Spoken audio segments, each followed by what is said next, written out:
We're back with the Screen Team. It's our Olympic-themed episode for you this evening. Thank you so much for listening and also watching on YouTube and Facebook. We appreciate you guys for supporting the Screen Team. We've got Sue Sostak here with the Poplar Bluff Public Library. We're doing Olympic films today. We got done doing The Boys of 36. This next one is a film called Race, which was, I believe, came out here in early 2016. It's the story of who? Jesse Owens.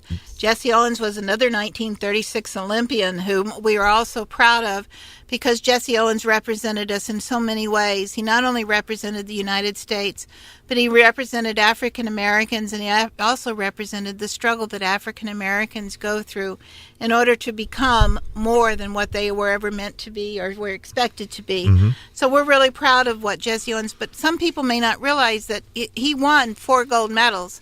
It was really only supposed to have been 3 events that he participated in. The 4th event, and I'll go into that a little more later, was not supposed to be one of his events. And like I said, I'll leave that as a little bit of a surprise for you in just a few minutes.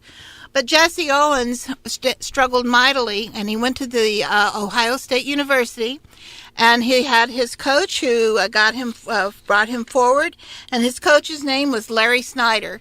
Now, I won't say that Larry Snyder had the character Jason Sudeikis did the greatest job in the world, but that's part of what I couldn't help myself. But the guy who played Jesse Owens did a wonderful job, and that was Stephen James, and he was really marvelous in his position. Mm-hmm. The one thing that I think that stands out and comes across with Jesse Owens and the whole thing is his constant ability to have high standards not only for himself but for whatever he did, and that included his racing.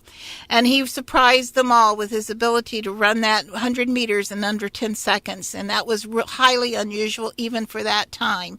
And it's unusual even for this time because if you look at Usain Bolt, Usain is just, I think he broke, a 9.54 the other night, so we're not talking about a whole lot of hundredths of a seconds here in the difference between what Jesse Owens did and what Usain did as well. Yeah. So as we watch the Olympics, we can look at what all of these folks have to overcome to be able to become a part of the Olympic spirit and a part of what happened. But back to setting the stage, 1936, Berlin.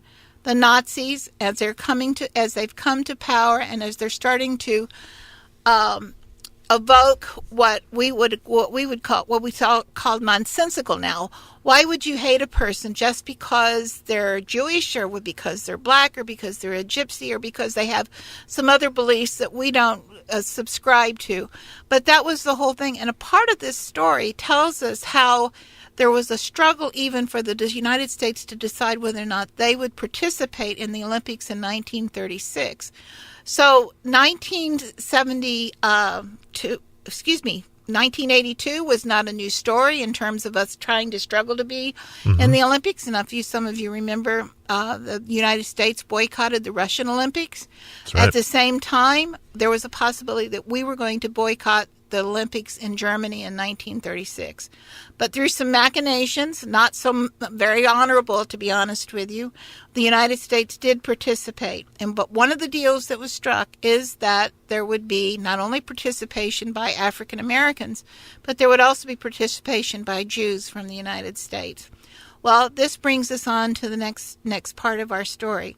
As Jesse Owens, he wins the 100-meter, he wins the broad jump, he wins the 200-meter, and then he's not supposed to participate. He's already won his 3 gold medals at this point. But guess what? They were getting ready to run the 4x100, and when they were getting ready to run the 4x100, there were 2 Jewish men who were supposed to run in the 4x100. And Goebbels, one of the Hitler's henchmen, decided to renege on his agreement that Jews could run in this race or and participate in the Olympics. And what happened is, then they went to Jesse Owens and said, would you do it? Because the 2 gentlemen were willing to give up the right. And Jesse Owens, showing the class act that he was, said to them, I will only run if they agree to let me run, and meaning his Jewish compadres. Mm-hmm. And so he did. And guess what? Jesse Owens won another gold medal in the 4x100. So that tells you something. Again, there's many other examples of the class act that he was. Jesse Owens, Hitler never would meet with him, as he met with all the other participants in who won the Olympics, whether it was Germany or not. But it goes back to the boys in the boat. He met with the boys in the boat. He would not meet with Jesse Owens. Yeah. And that's really sad. Jesse Owens comes back to the United States, and as with some of the films that talk about, at the ending, they talk about, well, what happened to these people afterwards.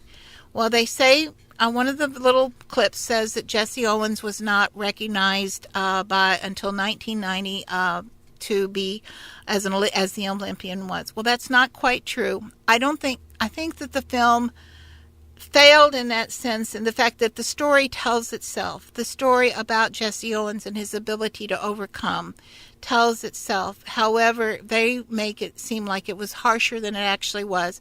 Jesse Owens was recognized. He was recognized, and he became the presidential representative at the Olympic Games in Melbourne.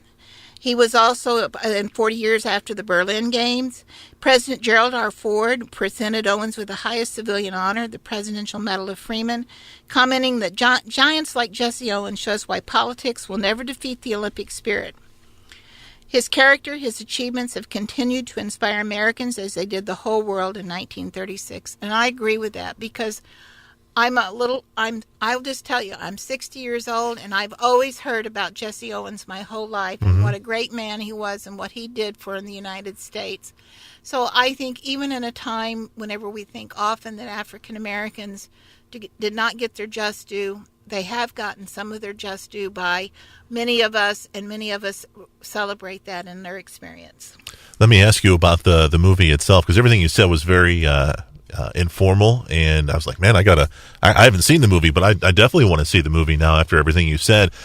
Is this a movie where the whole family can sit down and enjoy it and get inspired by it? Yes, it is. It's a very family-oriented. I did not see anything in it that I wouldn't let my 10-year-old see or my 8-year-old see. So, yes, I would let the whole family could be inspired by it. And also, I think the other part of it that talks about the film is that we learn about American history. Sometimes we forget what people have done for us in the past and what struggles that they met. And I think this gives us some empathy and sympathy for everyone. And I think sometimes empathy and sympathy are what make us the compassionate nation that we are. The movie is called Race, and it's a story about Jesse Owens. Sue, is this a movie that we can find hopefully sometime soon at the library? Oh, you can find it right now. Great, there you go. Coming up after the break, we're going to review the movie Cool Runnings. It's next on KWOC.